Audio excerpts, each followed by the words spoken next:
다 함께 일어나서 하나님 말씀이 있습니다. 열왕기하 2장 9절부터 10절 2절 말씀입니다. 열왕기하 2장 9절부터 10절 2절 말씀입니다.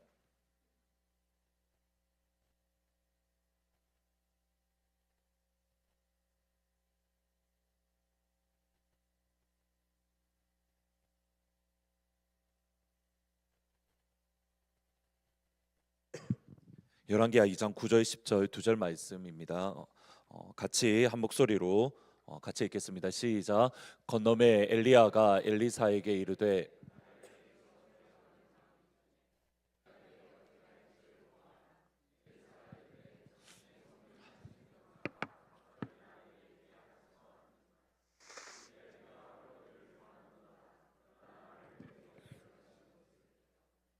그 일이 내게 이루어지려니와 그렇지 아니하면 이루어지지 아니하리라 하고. 아멘.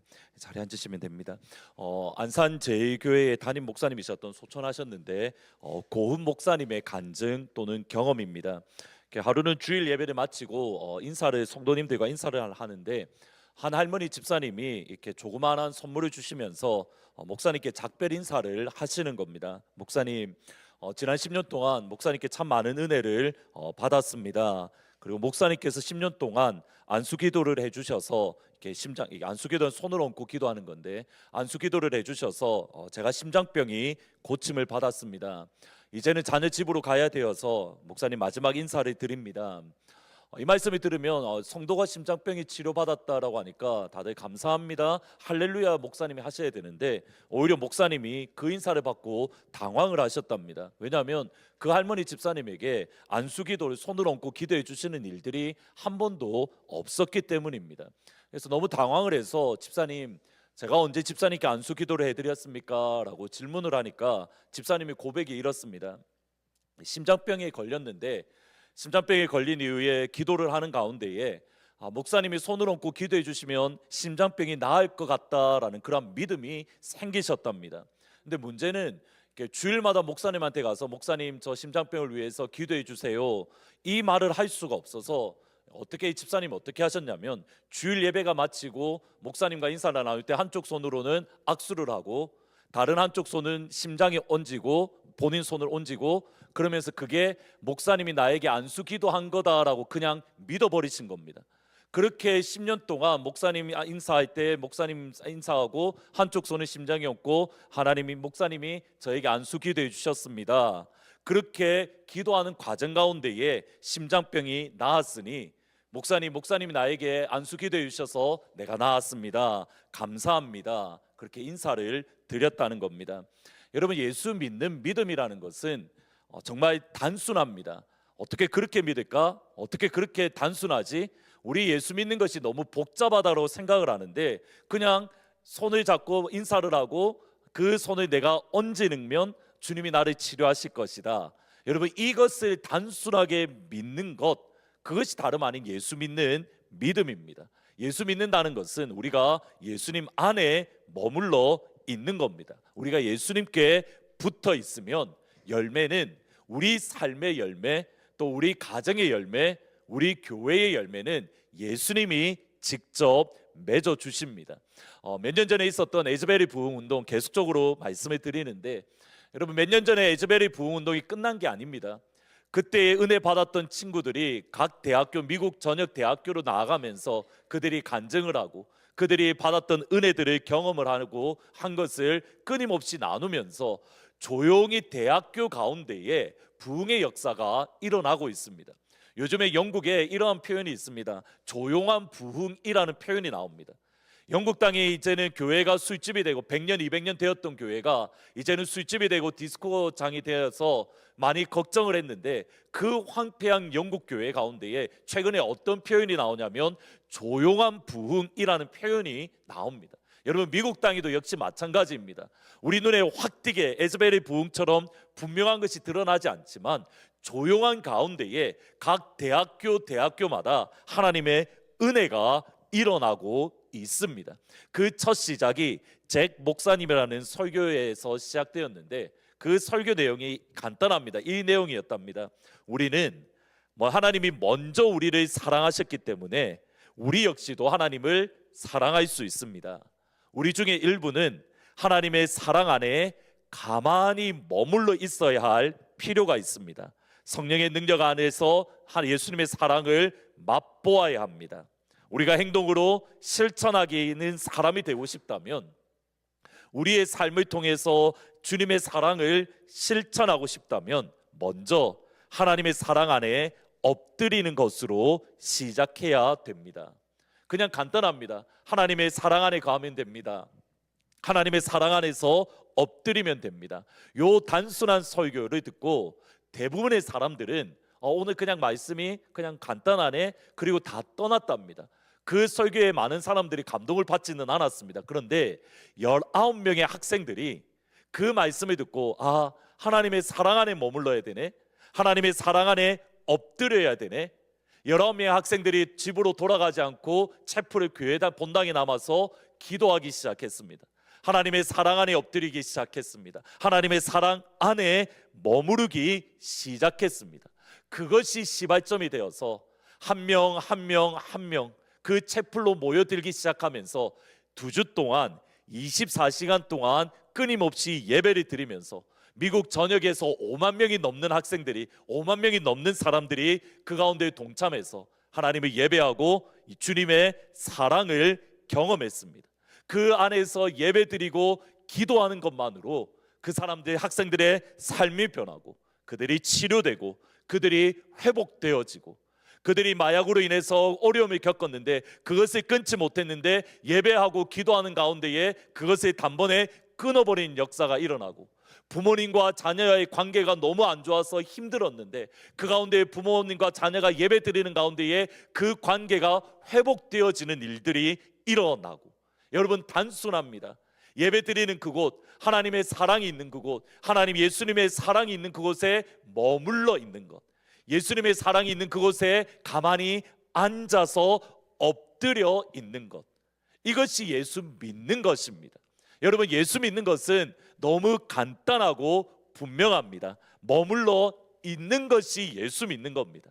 여러분이 예수님 앞에 붙어 있는 것이 예수를 믿는 겁니다. 그러면 우리 주님이 우리에게 베풀어 주십니다.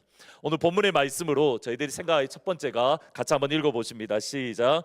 예수님 안에서 항상 예입니다. 오늘 읽으셨던 말씀은 엘리야의 말씀, 엘리야와 엘리사 선지자의 말씀입니다.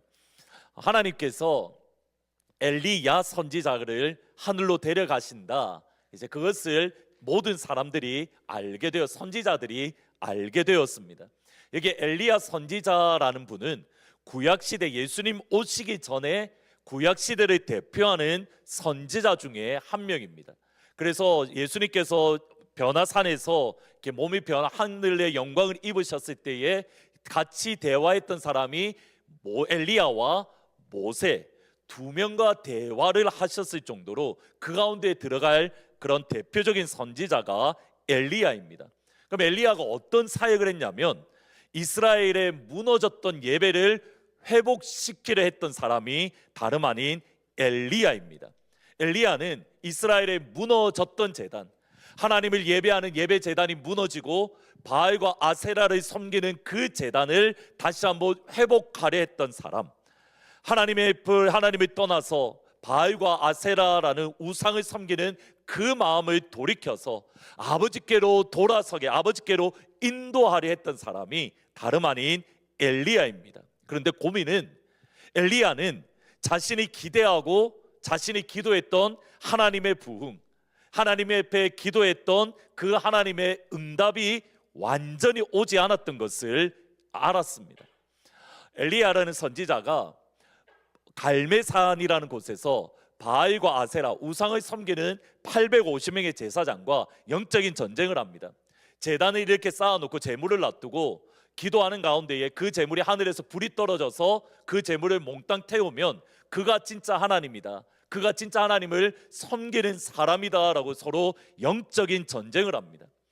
바알과 아세라를 섬겼던 850명의 제사장들이 끊임없이 하루 종일 기도하지만 바알과 아세라는 응답하지 않습니다. 너무 분명합니다. 왜냐하면 바알과 아세라는 하나님이 아니기 때문입니다. 그들은 얼굴도 있고 귀는 있으나 듣지 못하고 보지 못하고 만지지 못하는 사람이 만든 우상에 불과하기 때문입니다. 엘리야 차례가 되어서 엘리야가 기도합니다. 하나님, 하늘에서 불을 내려 주십시오. 하나님, 하늘에서 불을 내려서 이 재물을 불태워 주십시오. 그러면 이스라엘 백성들이 두 가지가 이루어질 줄 알았습니다. 18장 37절 말씀에 보시면 두 가지를 기대하면서 하나님 불을 주십시오, 하나님 불을 주십시오라고 기도했습니다. 같이 한번 읽어보십니다. 시작. 주님 응답하여 주십시오. 주님 응답하여 주십시오. 이 백성으로 하여금 주님이 주 하나님이시며 그들의 마음을 돌이키게 하시는 주님이심을 알게 하여 주십시오. 지금 엘리야가 하나님 불을 내려서 이 재물을 불태워 주십시오라고 기도하는데 두 가지를 기대하는 겁니다. 두 가지를 소원하는 겁니다. 첫 번째로는 이스라엘이 섬기는 하나님이 진짜 하나님입니다. 바알과 아세라는 가짜입니다. 그것은 나무에 불과합니다. 우리가 섬기는 하나님, 눈에 보이지 않지만 우리가 믿는 하나님이 진짜 하나님입니다. 신앙 고백을 하기를 원했습니다. 두 번째로는 마음을 주님께로 돌이키는 하나님, 우리의 마음을 하나님께로 돌이켜서 주님께로 나아가게 하는 하나님, 다시 말하면 삶의 변화입니다. 엘리야는 하늘에서 불이 떨어지면 신앙 고백을 할 줄 알았고 바알과 아세라를 버리고 하나님께로 돌아설 줄 알았습니다. 하나님만을 사랑할 줄 알았습니다. 실제로 기도할 때에 하늘에서 불이 떨어졌습니다. 그때 이스라엘 백성들은 고백합니다. 하나님, 하나님만이 하나님이십니다. 우리가 믿는 하나님이 진짜 하나님입니다. 여기까지는 고백했는데 이스라엘 백성들이 마음으로 하나님께 돌아오지 않았습니다. 그것이 열왕기하 19장 1절의 말씀입니다. 하나님께서 불을 내리시고 그러면 이스라엘 백성들이 돌아올 줄 알았는데 하나님은 하나님 맞습니다. 근데 나는 그 하나님 앞에 돌아가지는 않습니다. 이스라엘 백성들의 그 모습을 보면서 엘리야는 좌절했던 겁니다. 엘리야는 낭망했습니다. 엘리야는 마음이 무너졌습니다. 마음이 무너지고 마음이 낙담한 그 엘리야가 하나님, 이제 나를 데려가십시오. 나는 이제 이 백성들에게 내가 감당할 능력이 없습니다. 내가 하늘에서 불이 내리면 하나님께서 그 응답 주시면 이스라엘 백성들이 돌아올 줄 알았습니다. 이스라엘 백성들이 회개할 줄 알았습니다. 그러나 아직 회개하지 않고 있습니다. 하나님, 나는 이제 사명을 감당하기가 어렵습니다. 하나님 앞에 좌절하고 하나님 앞에 무너졌던 엘리야에게 하나님은 또 다른 새로운 사명을 주십니다. 그게 뭐냐면 엘리사라는 사람을 제자로, 선지자로 세우는 겁니다. 우리는 엘리야, 엘리사에서 이름이 비슷한데 엘리야라는 뜻은 하나님이, 나의 하나님이 여호와이시다, 이런 뜻입니다.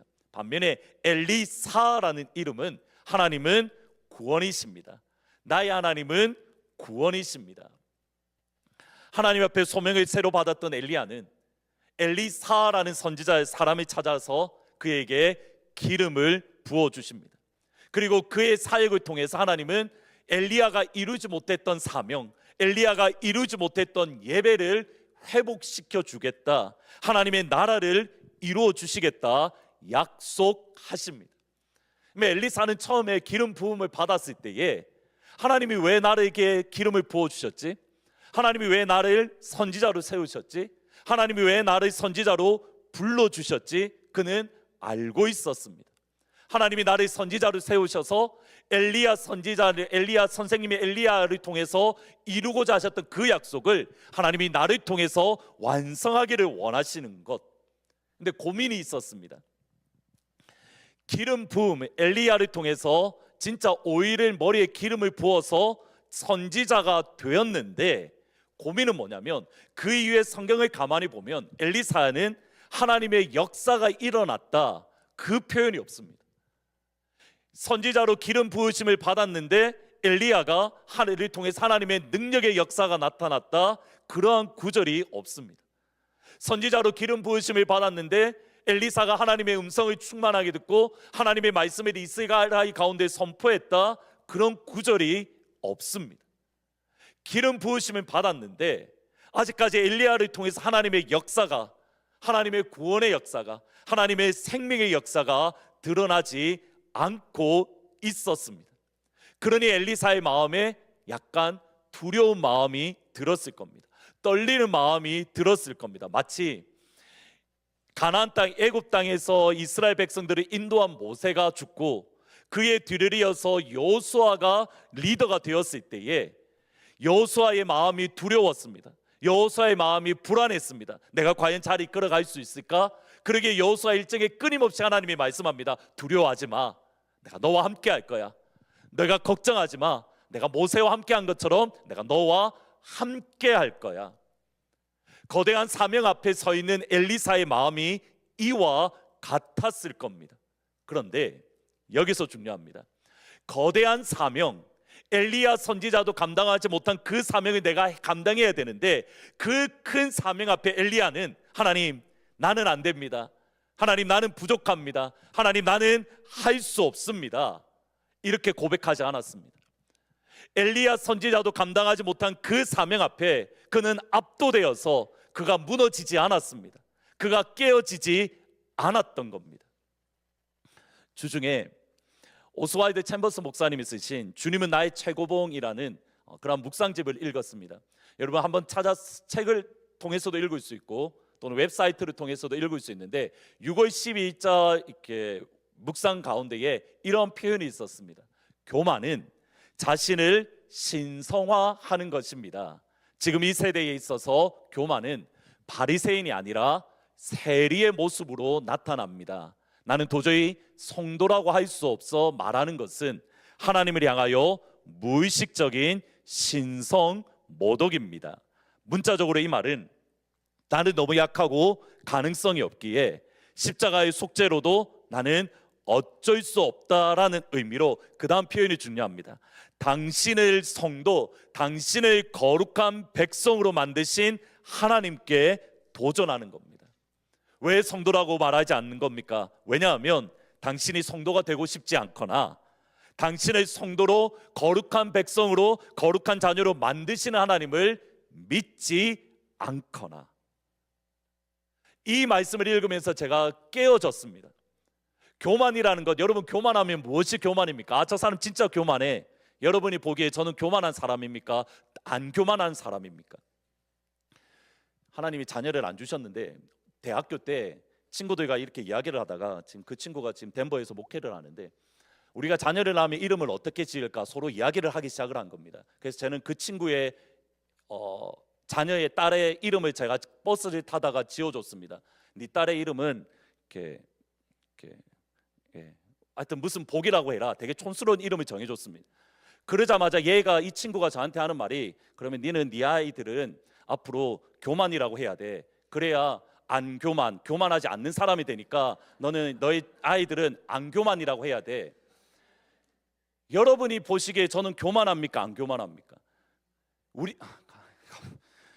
교만하다는 말은 그 사람이 나는 모든 것을 할 수 있다라고 자기만의 착각 속에 빠진 사람들, 나는 모든 것을 할 수 있다라고 착각에 빠진 사람을 교만하다라고 이야기를 합니다. 근데 반대의 교만도 있더라는 겁니다. 어떤 교만입니까? 하나님을 믿지 않는 교만입니다. 나는 할 수 없습니다. 그러나 주님은 하실 수 있습니다.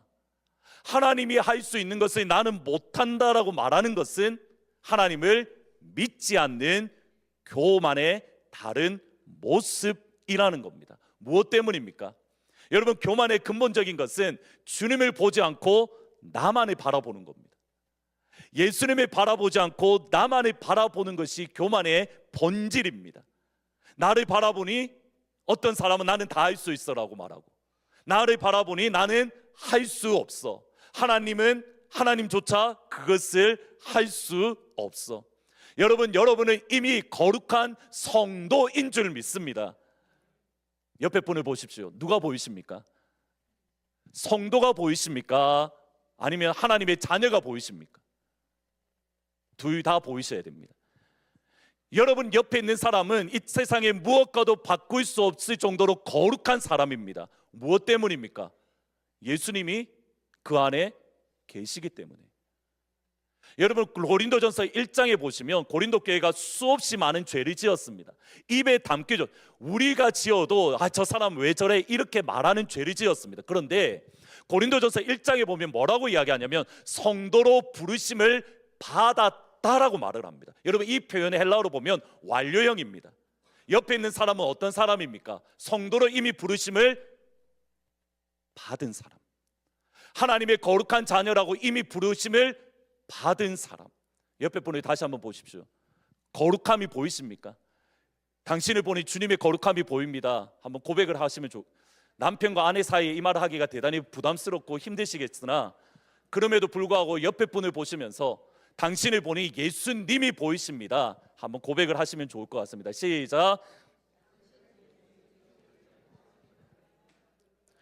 지금 우리 자녀들과 예배 같이 드리는데 여러분 자녀를 보면서 연약하고 부족한 모습이 보입니까? 아니면 온전하고 주님이 완전한 사람으로 이끌어가는 복된 자녀가 보이십니까? 복된 자녀. 무엇 때문입니까? 이 아이는 예수 안에 있는 자녀이기 때문에.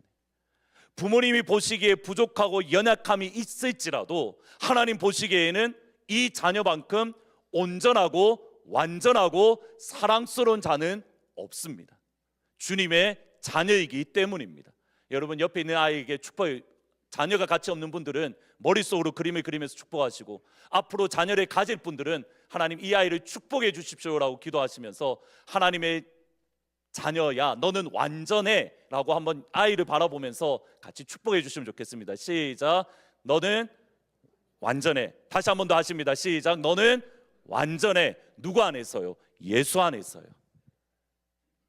예수 안에서 연약하고 부족하지만 그러나 예수 안에 있기 때문에 가장 완전하고 가장 아름답고 하나님 보시기에 가장 복된 자녀인 줄 믿습니다.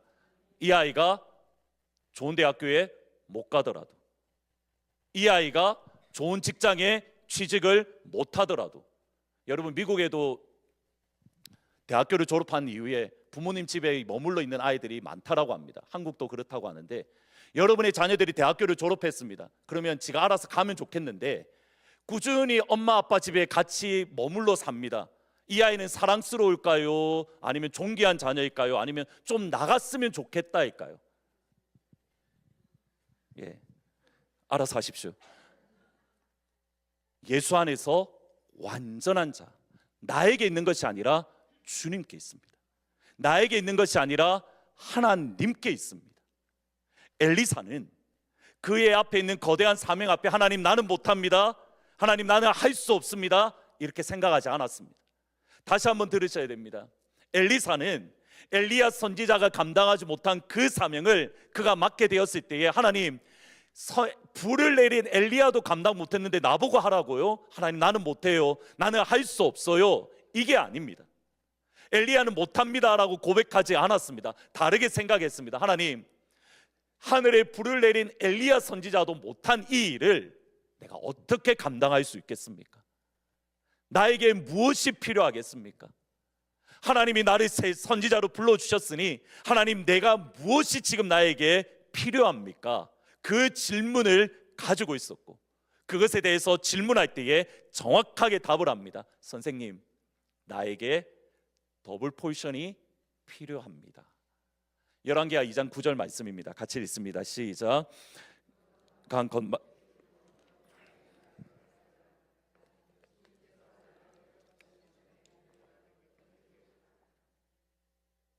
엘리야에게 스승님이 가지고 계신 능력을 제가 갑절로 받기를 바랍니다 하고 대답했다. 여기 번역에 보면 선생님이 가지고 계신 능력의 2배 갑절을 받기를 원합니다. 여러분 영어 성경에 보면 double portion of your spirit, 당신의 영의 2배라고 되어져 있습니다.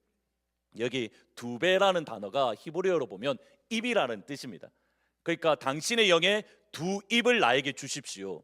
이게 한국적 표현하고 좀 비슷한 것 같습니다. 제가 어렸을 때에 저희 어른들이 하셨던 말씀이 뭐냐면 아기가 새로 생긴다든지 아니면 이렇게 이렇게 손님이 집에 들어오면 하시는 말씀이 뭐였냐면 입이 하나 더 늘었다라고 말을 합니다. 혹시 기억하십니까? 밥 먹는 사람 입이 하나 더 늘어서 이제 또 고생하게 생겼다, 그 말의 입이 하나 더 늘었다라고 표현을 합니다. 지금 이 말입니다. 2배가 되었다. 당신의 영의 2배를 나에게 허락해 주십시오. 하늘에서 불을 내렸던 엘리야의 영의 2배를 주십시오. 엘리야의 영성에 2배를 주십시오. 엘리야의 능력에 2배를 주십시오. 엘리야의 기름 부으심에 2배를 주십시오. 더블 포션의 은혜를 나에게 주십시오. 엘리사의 고민은 그거였던 겁니다. 엘리야가 감당하지 못했던 그 사명, 점점점 악해져가는 이 시대 속에서 하나님께서 나를 선지자로 부르셨는데 내가 어떻게 이 사역을 감당할까? 하나님, 내 선생님인 엘리야보다 더블 포지션이 필요합니다. 더블 포지션의 은혜가 필요합니다. 더블 포지션의 기도가 기름 부으심이 필요합니다. 2배의 영성이 나에게 필요합니다. 거대한 산 앞에서 저와 여러분의 고백은 이것입니다. 예수 믿는 그리스도인은 거대한 산 앞에서 우리가 가질 수 있는 고백은 이겁니다. 하나님, 이 거대한 산 앞에서 나는 못하겠습니다. 나는 할 수 없습니다. 뒤로 물러서는 게 아니라 뭐라고 이야기하는 겁니까? 하나님, 이 거대한 산을 감당하기 위해서 나에게 2배의 은혜가 필요합니다. 하나님, 이 거대한 사명을 감당하기 위해서 나에게 더블 포션의 기름 부으심을 허락해 주십시오. 하나님, 내 힘으로는 하지 못합니다. 2배를 나에게 주시면 내가 이 사명 넉넉히 감당할 수 있습니다. 2배의 은혜입니다. 여러분, 목회자로 제가 처음 부르심을 받았을 때에 딱 성경에 이 구절이 눈에 띄었습니다. 목사님들이 늘 하시는 말씀이 안목사 안군, 그때 안군이라 하셨는데, 안군, 나는 내 선배 목사님들이 뿌려놓은 씨앗의 열매를 거두었어. 근데 자네는 목회할 때는 정말 어려울 거야. 진짜 어려워졌습니다. 제 위에 목요일 목사님이 교회를 담임 목사할 때 한국 교회에 1000만 명이라고 말할 때입니다. 그러니까 수없이 많은 목회자들, 성도들이 모였을 때인데 지금 그때에 비하면 거의 절반 될까요? 점점점 팬데믹 이후에 점점점 줄어들고 큰 교회는 점점점 더 커져가는데 조그만 교회는 점점점 문을 닫. 한국 교회든 미국 교회든 똑같은 이 상황 속에서 하나님 앞에 했던 기도가 이겁니다. 하나님, 악해져가는 이 시대 가운데 저에게 2배의 은혜를 주십시오. 하나님, 저에게 더블 포지션을 주십시오. 제가 이 말씀을 드리는 이유는 여러분의 자녀들 때문입니다. 여러분의 자녀들이 예수 믿는 시대를 생각해 보면 여러분이 예수 믿던 것보다 더 어렵습니다. 여러분, 지금도 단호하게 동성애에 대해서 이야기를 하면 어려움을 겪는 시대가 이때입니다. 예수 믿는 것 때문에 오히려 더 어려워지는 시대입니다. 우리의 자녀들이 예수 믿는 시대를 생각해 보십시오. 여러분이 가지고 있었던 헌신의 2배가 있어야 이 아이들이 예수 믿을 수 있습니다. 여러분이 받았던 은혜의 2배를 받아야 이 아이들이 예수 믿을 수 있습니다. 그러기에 리추릿이 중요합니다. 여러분, 오늘 이후에 1시 반에 1시에 다시 예배를 이 아이들이 드릴 겁니다. 하나님, 더블 포지션을 주십시오라고 기도하셔야 됩니다. 더블 포지션의 은혜를 우리 아이에게 주십시오라고 간구하셔야 됩니다. 여러분, 이사야 말씀 한 구절만 보고 넘어가도록 하겠습니다. 이사야 말씀입니다. 한번 같이 찾아서 읽어보십니다. 이사야 30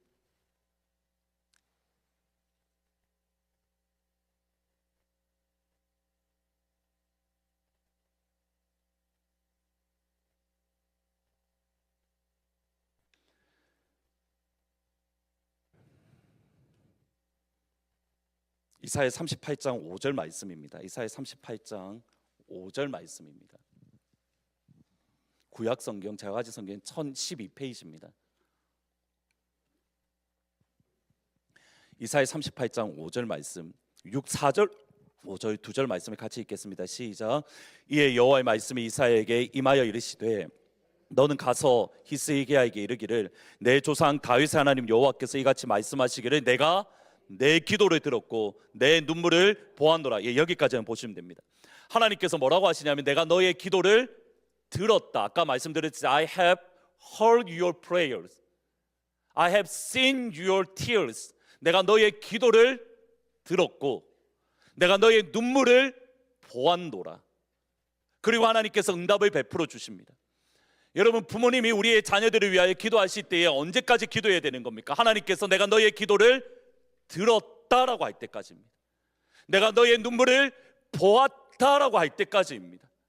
하나님께서 나에게 분명한 응답, 하나님 내가 우리의 아이들을 위하여 기도합니다. 두배 포션을 기도합니다. 기름 부으심을 기도합니다. 언제까지 기도하셔야 됩니까? 하나님 내가 너에게 기도를 들었노라. 내가 너의 눈물을 보았노라. 여러분, 그러면 그 과정까지 생각해 보셔야 됩니다. 하나님께서 나의 기도를 끊임없이 보고 계시고 그 잔이 채워지는 시점이 있는데, 그 중간에 여러분들이 기도를 스탑해버리면, 그 중간에 여러분이 자녀를 위한 눈물을 멈춰버리면, 여러분이 가지고 있는 기도의 제목들이 다 여기에 적용되어집니다. 우리가 애들 목소리가 들리는 거 보니 이제 마친 것 같습니다. 밥 먹으면서도 은혜 받을 수 있습니다. 그러니까 하나님 밥 먹으면서 제 애들 은혜 받게 해주십시오라고 기도하십시오. 밥 먹다가 애들이 성령 받고 밥 안 먹고 교회 본당 올라와서 기도하는 역사들이 일어날 줄 저는 믿습니다. 어저께 알렉스 전도사님이 예배가 다 끝나고 나서 기도할 사람들 본당에서 기도해라라고 했는데, 한 명도 12시까지 제가 기도하다 갔는데 한 명도 안 와갖고 얘들이 뭐 하고 있나 싶어서 저쪽에 가보니, 남자애들은 저것끼리 목사님 전도사님이 12시까지 자라고 했는데 저거들끼리 또 도서관에서 막 난리를 치고 있는 거를 보고, 야 뭐하노 이러니까, 목사님 우리는 내일 예배 드릴 수 있으니까 실컷 놀겠습니다라고 당당하게 이야기하는 우리의 아이들을 보면서 할 말이 없어서 그래도 자 하고 불을 끄고 하다가 그냥 조용히 나왔는데, 자매들은 얼마나 착한지 아십니까? 자라고 하니까 잡니다. 근데 자는데 교회 오피스에서 여자애들이 잠을 자서 제가 새벽에 일을 해야 되는데 그게 문을 잠그고 자는 겁니다. 또 똑똑똑하니 당당하게 누구세요? 우리 자는데 왜 똑똑똑해요? 라고 이야기하는 이 상황을 제가 아침에 얼마나 새벽에 당황을 했든지. 하나님은 여러분의 기도를 보고 계시었고, 옛날에도 보셨고 지금도 보고 계시고 앞으로도 보고 계실 겁니다. 하나님은 여러분이 눈물 흘리는 그 눈물을 옛날에도 보고 계셨고 지금도 보고 계시고 앞으로도 보고 계실 겁니다. 우리 아이들을 위하여 더블 포지션의 은혜를 기도하셔야 됩니다. 그럼 엘리야가 간구했던 더블 포지션 기름 부으심은 무엇입니까? 두 번째로 같이 있습니다. 시작. 기름 부으심은 성령 하나님의 충만함입니다. 충만함. 구약시대 때 기름 부으심을 받았던 사람들은 세 사람입니다. 첫 번째로는 왕, 두 번째로는 제사장, 세 번째로는 선지자입니다. 진짜 기름으로 왕이 될 사람에게 기름을 부어줍니다. 여러분, 그 다음이 중요합니다. 이 사람을 기름 부어서 예를 들어서 왕으로 세웠을 때에, 왕은 나라를 다스리는 사람입니다. 그런데 이스라엘은 나의 지혜와 나의 능력으로 다스리는 게 아닙니다. 이스라엘은 하나님의 지혜와 하나님의 명철로 통치하는 나라입니다. 그러기에 솔로몬이 왕이 되었을 때 하나님, 재판할 수 있는 하나님의 지혜를 나에게 주십시오. 그것은 하나님의 성품을 나에게 달라라는 기도입니다. 기름 부으심을 받았다라는 이 말은, 왕으로 기름 부으심을 받았다는 이 말은 그에게 무엇이 필요하다면 왕으로서 나라를 다스릴 수 있는 능력이 필요하다는 겁니다. 그가 선지자로 기름 부으심을 받았다는 것은 선지자로 사명을 감당할 수 있는 하나님의 기름 부으심, 하나님의 성령의 충만함, 하나님의 말씀이 충만해 필요하다는 것. 그것이 사도행전 10장 38절 말씀입니다. 이렇게 말씀합니다. 하나님께서 나사렛 예수에게 성령과 능력을 부어주셨습니다. 이 예수는 두루다니시면서 선한 일을 행하시고 마귀에게 억눌린 사람들을 모두 고쳐주셨습니다. 그것은 하나님이 그와 함께 하셨기 때문입니다. 여러분, 여기에서 보시면 부어주셨다라는 말이 번역되어 있는데 영어 성경에 보면 anoint란 말입니다. 크리노라는 헬라어 단어, 기름을 붓다입니다. 하나님께서 여러분 누구에게 기름 부어주셨습니까? 예수님에게 성령과 능력으로 하나님이 기름을 부어주시고, 성령과 능력으로 예수님께 기름을 부어주시니 예수님이 두루다니며 귀신을 쫓아내고 병자를 치료했습니다. 여러분, 이것이 하나님의 나라를 이루는 하나님의 방법입니다. 그럼 다시 한번 생각해 보셔야 됩니다. 엘리사 선지자가 원했던 것은 바로 이 기름 부으심, 성령의 능력입니다. 예수님께서도 그 사명을 감당하기에 앞서서 하나님께서 그에게 기름을 부어 주셨습니다. 그러면 저와 여러분에게는 하나님의 기름 부으심이 당연히 필요합니다. 모든 그리스도인은 성령의 기름 부으심이 당연히 필요합니다. 무엇 때문입니까? 저와 여러분은 누구입니까? 아까 기름을 부어줬다는 사람이 누구였죠? 첫 번째로는 왕, 두 번째로는 5분 전에 이야기했습니다. 두 번째로는 제사장, 세 번째로는 선지자. 여러분, 베드로 전서에 하면 여러분은 누구라고 합니까? 너희는 왕 같은 제사장이요. 왕 같은 제사장이요. 여러분, 그러면 기름 부으심 몇 번 받아야 되는 겁니까? 왕으로서 기름 부으심을 한번 받아야 되고, 그 다음에 제사장으로서 기름 부으심을 한번 또 받아야 되고, 더블 포지션입니다. 여러분, 왕 같은 제사장으로서 우리는 기름 부으심이 우리의 소원이 되어야 되고 우리의 기도 제목이 되어야 됩니다. 왜 기름 부으심이 필요한 겁니까? 박준관 목사님의 기름 부으심이라는 책 가운데에 기름 부으심이 필요한 이유를 정확하게 이렇게 설명을 합니다. 무릎을 쳤던 표현인데 이렇게 말씀합니다. 은혜가 있으면 큰 산도 평지가 된다. 은혜가 없으면 평지도, 한 장 더 넘겨주시겠습니까? 파워포인트. 큰 산도, 평지도 큰 산처럼 어렵다. 기름 부으심이 있으면 큰 산도 평지가 된다. 기름 부으심이 없으면 평지도 큰 산처럼 어렵다. 여러분, 이 말씀은 스가랴 4장 6절 7절 말씀에 얻었던 통찰입니다. 스가랴 4장의 말씀은 유다 백성들이 이렇게 죄를 지은 이후에 그들이 바벨론 포로로 갔다가, 이제 저로 잠깐만 바꿔주시면 됩니다. 바벨론 포로로 갔다가 그들이 다시 돌아왔습니다. 다시 돌아올 때 어떻게 돌아왔냐면 예루살렘 성전을 지으려고 돌아왔습니다. 바벨론 포로로 70년을 살다가 성전을 지으러 왔습니다. 그러면 어떻게 될까요? 그때부터 성전을 지으러 왔던 사람들 가운데에 되는 일이 다 형통할까요? 되는 일이 하나도 없을까요? 되는 일이 하나도 없는 겁니다. 여러분, 이상하지 않으십니까? 바벨론 포로에서 살다가, 노예로 살다가 이제 올라가서 성전, 하나님이 교회를 지으라고 해서 교회 지으러 갔는데 교회를 짓는 과정 가운데 되는 일이 하나도 없는 겁니다. 성전을 짓는 가운데에 사마리아 사람들이 성전 짓는 것을 방해합니다. 왕에게 모함을 해서 성전 짓는 것을 멈추게 합니다. 그리고 그들이 위협을 하고 있습니다. 백성들의 마음이 점점점 지쳐갑니다. 그들이 가지고 왔던 돈도 점점점 바닥을 보입니다. 한마디로 되는 일이 하나도 없는 사람에게 주시는 말씀이 스가랴 4장 6절 7절입니다. 스가랴 4장 6절 7절. 되는 일이 하나도 없는 사람은 크게 읽기를 축원합니다. 시작.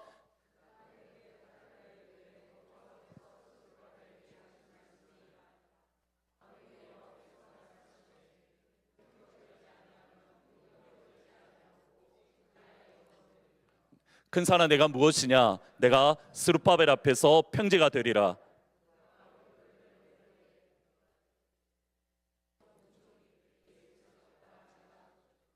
지금 말씀하시는 분은 되는 일이 하나도 없으신 분들이신 겁니까? 너무 많아서 제가 깜짝 놀랐는데, 일부 예배 때도 그랬고.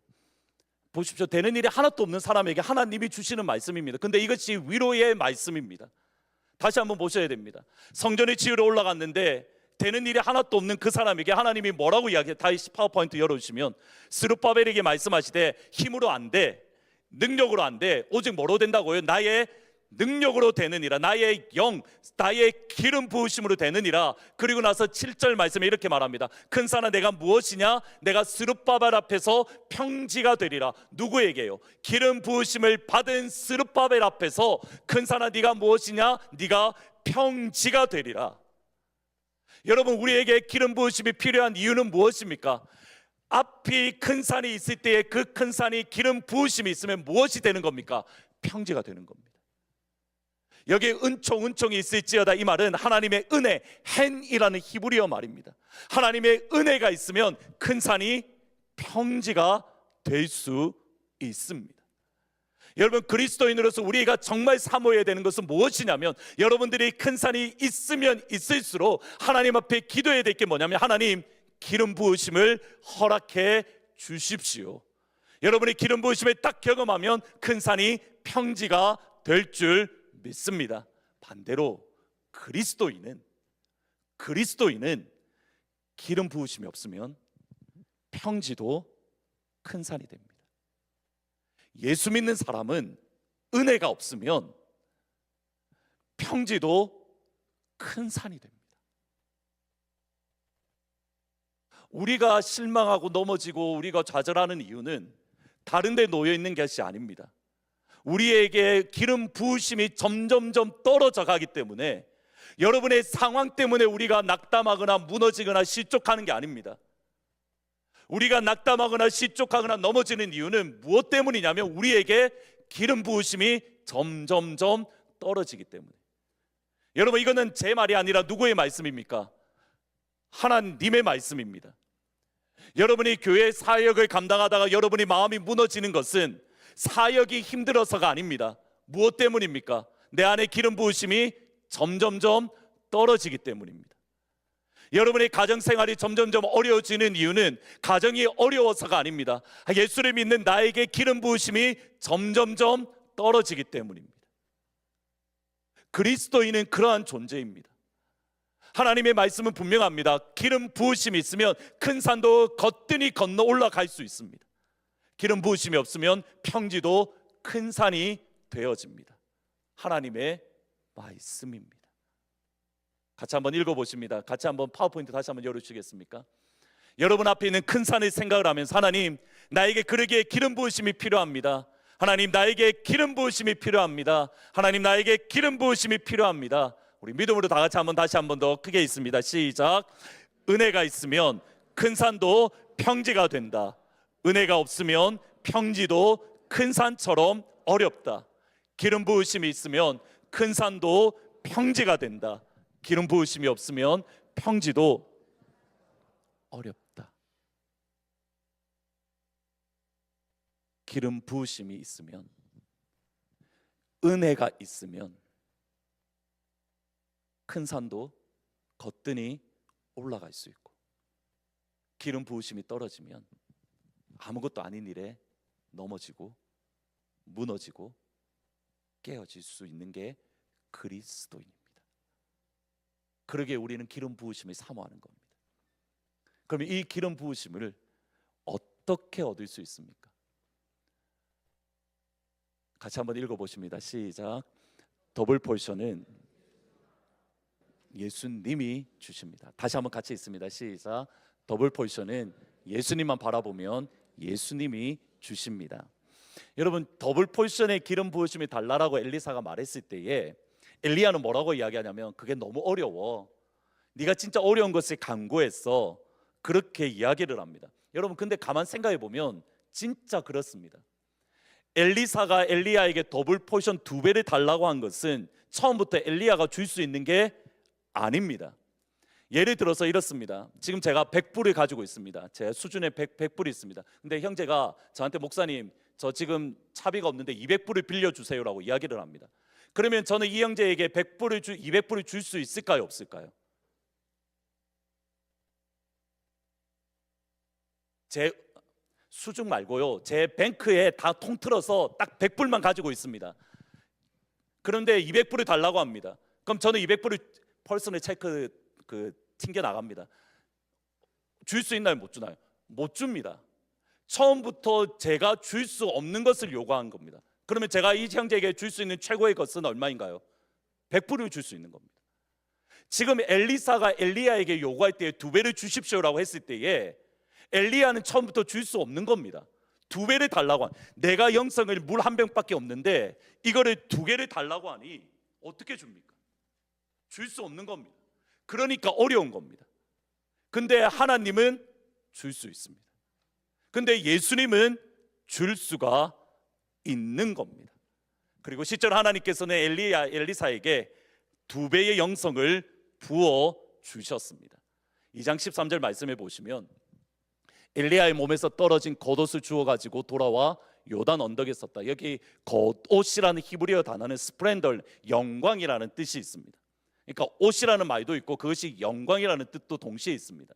그러면서 위에서 떨어졌다라는 이 말은 내가 밑에 있는데 떨어졌다가 아니라 이렇게 히브리어로 보면 위에서부터 떨어졌다는 표현이 있습니다. 그러니까 알이라는 히브리어 위로부터 내려왔다라는 뉘앙스인 겁니다. 그러면 지금 이 상황이 어떤 상황이냐면 엘리야와 엘리사가 걸어가는 가운데에 불말과 불병거가 엘리야와 엘리사를 갈라놓았습니다. 그때에 회오리 바람이 엘리야를 데리고 올라갔습니다. 하늘로 올라가는 과정 속에서 하늘로부터 엘리야의 옷이 떨어졌습니다. 여러분, 이 말은 하나님께서 엘리야가 준 게 아니라 하나님께서 더블 포션의 은혜를 엘리사에게 허락해 주셨다는 겁니다. 그러면 엘리사는 하나님으로부터 더블 포지션을 받기 위해서 무엇을 했는가? 하나밖에 한 게 없습니다. 2장 10절 말씀입니다. 같이 읽습니다. 시작. 이르되 내가 어려운 일을 구하는도다. 내가 보면 내 소원이 이루어지겠지만 그렇지 않으면 그것이 이루어지지 않을 것이다. 여러분, 엘리사가 해야 될 것은 무엇인가요? 하나밖에 없습니다. 엘리야 선지자가 하늘로 올라가는 것을 뭐 하는 거요? 보기만 하면. 엘리사 선지자가 하나님 앞에 나아가서 수없이 많은 재물을 드리고 그가 가지고 있는 모든 것을 다 섞고 쏟아붓고 몇 시간 동안 3, 4일 40일 금식 기도하고 이게 아니라 하나님께서 주시는 말씀은 명확합니다. 엘리야가 하늘로 올라가는 것을 뭐 하는 거요? 보기만 하면 그것이 하나님으로부터 너에게 임할 것이야. 여러분, 이 말을 들었던 엘리야는 매우 부담스러울 겁니다. 그렇지 않겠습니까? 저희 지장로님이 계십니다. 장로님이 제가 1,000불이 필요합니다. 꼭 필요합니다. 근데 장로님이 1,000불이 있습니다. 근데 장로님이 뭐라고 하냐면, 목사님 저를 졸졸 따라다니면 제가 시간이 되면 줄게요라고 말씀을 하셨습니다. 제가 이 말을 듣자마자 저는 어떻게 할까요? 항상 장로님을 졸졸 쫓아다닙니다. 밥 먹을 때에도 옆에 딱 앉아있고 집에 갈 때에도 뒤에 차에 따라갈 거고, 그리고 언제 어떻게 할까요? 화장실에 들어가면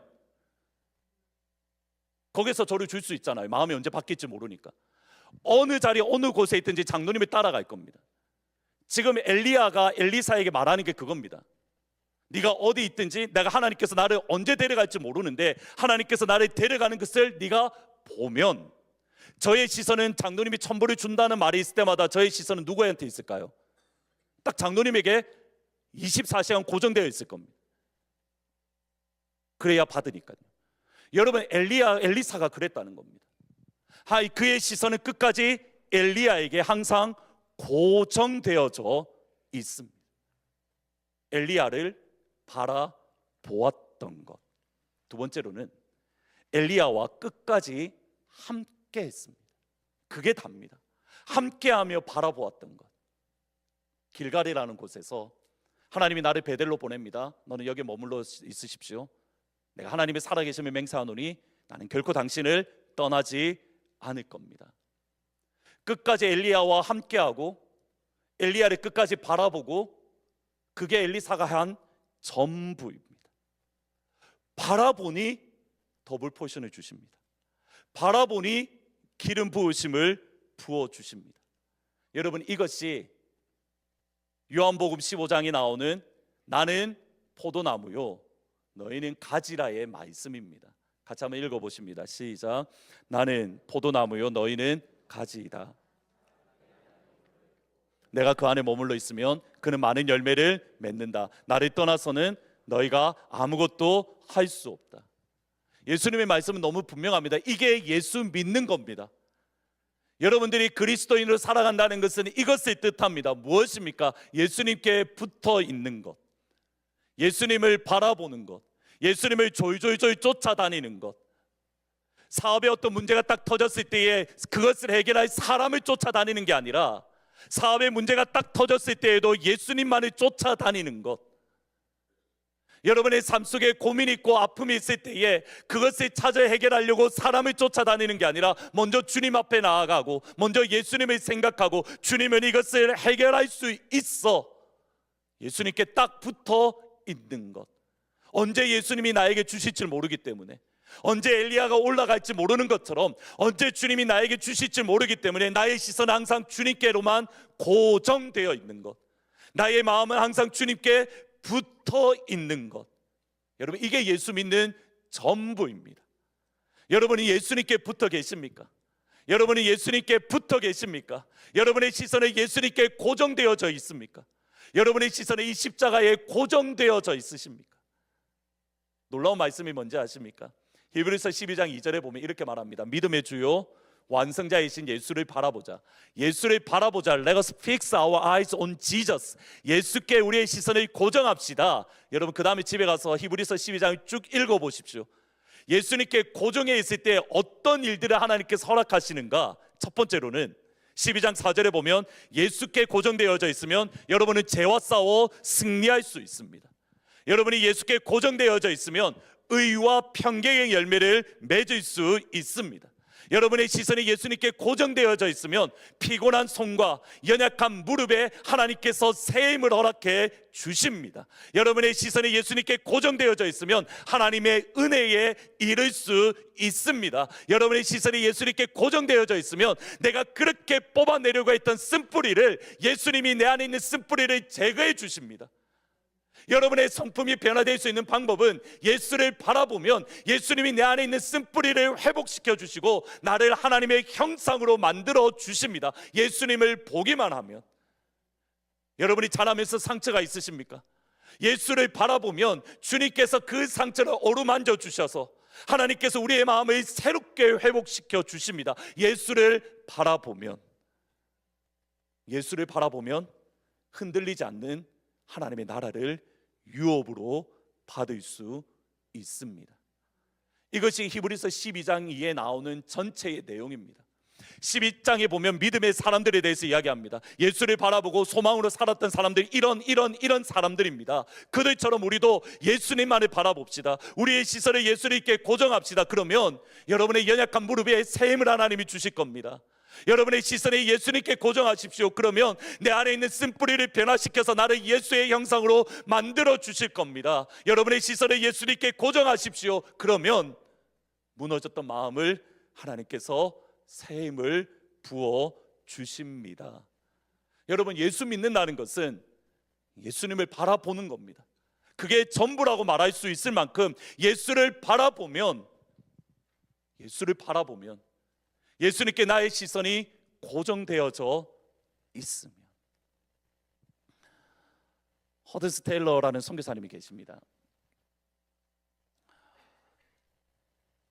최초로 중국인 옷을 입고, 그 전까지는 선교사님들은 이렇게 서양 옷을 입어야 되는데 그래야 리스펙트 한다라고 생각을 했는데 최초로 중국인 옷을 입고 사역을 하셨는데, 근데 하루는 사역을 선교를 하는 가운데에 마음이 너무 힘든 겁니다. 내가 선교사인데 하나님이 기쁘게 하지 못한다. 너무 죄책감이 드는 겁니다. 그래서 죄책감이 드니까 더 열심히 성경 읽고 더 열심히 기도하고 더 열심히 금식하는데 어느 순간에 뭐가 되냐면, 여러분 그런 시점 있지 않으십니까? 성경 읽어야 된다는 건 아는데 그게 나한테 무거운 짐이 되는 순간, 성경을 읽어야 되는데 읽지 못하니까 그것 때문에 오히려 죄책감이 생기는 것. 내가 오늘 하나님 앞에 말씀을 더 읽고 기도해야 되는데 그것을 해야 되는데 하지 못하니까 그것에서 오는 부담감, 오히려 죄책감이 점점점, 말씀 읽어야 되는데 그것을 하지 못하니 죄책감이 더 드는 가운데에 점점점 짜증이 나기 시작을 하고, 그러면서 선교사님이 무슨 생각까지 가냐면, 내가 이 모습으로 선교를 할 수 있을까? 내가 이 모습으로 이 중국인들에게 복음을 증가할 수 있을까? 심각하게 고민하고 깊은 절망 가운데 빠졌을 때에 메카시라는 한 선교사님이 편지를 하나 보내주셨습니다. 그 내용에 딱 이 표현이 있었습니다. 어떻게 믿음을 강하게 할 수 있습니까? 믿음을 구하려고 애쓰는 게 아니라, 내가 믿음이 없으니까 믿음 주십시오라고 금식하고 기도하고 찬양하고 다 좋은데 그 노력이 아니라 나를 위해서 모든 것을 완성하신 예수를 의지하면은 회복됩니다. 여러분, 우리가 성경을 읽는 이유는 뭐냐면 이것을 통해서 우리의 시선이 예수님께 고정하기 위함입니다. 여러분, 왜 기도하시는지 아십니까? 기도함으로써 우리의 시선이, 세상을 향해 있던 시선이 주님께 맞춰지는 시간입니다. 기도를 많이 하기 때문에 하나님이 나에게 복을 주신다, 예, 그런 측면이 없잖아 있습니다. 그러나 기도의 본질은 뭐냐면 세상 가운데 빠져있던 나의 마음을 예수님께 고정하는 겁니다. 여러분이 찬양을 하는 본질은 뭐냐면 내 마음이 예수님부터 멀어져 있는데 그 마음을 예수님께로 돌이키는 게 찬양의 본질입니다. 여러분이 하는 모든 신앙의 본질은 왜 주일날 나와 있는 겁니까? 목사님 설교 들어요? 들어서 무엇 하실 겁니까? 제 설교의 핵심이 그것이 아니라 그 설교를 통해서 십자가 모든 것을 완성하신 예수님을 바라보는 게 신앙생활의 기본이고 본질이고 근본입니다. 예수를 보십시오. 예수님만 바라보면 됩니다. 내가 무언가를 하려고 하지 않아도 주님은 여러분이 뭐가 필요한지 아십니다. 그러기에 우리의 시선을 주님께 고정하십시오. 그러면 주님이 여러분에게 더블 포지션의 은혜를 허락해 주실 줄 믿습니다. 우리는 부족합니다. 우리는 연약합니다. 우리는 깨어집니다. 주님이, 예수님이 우리에게 은혜 베풀어 주십니다.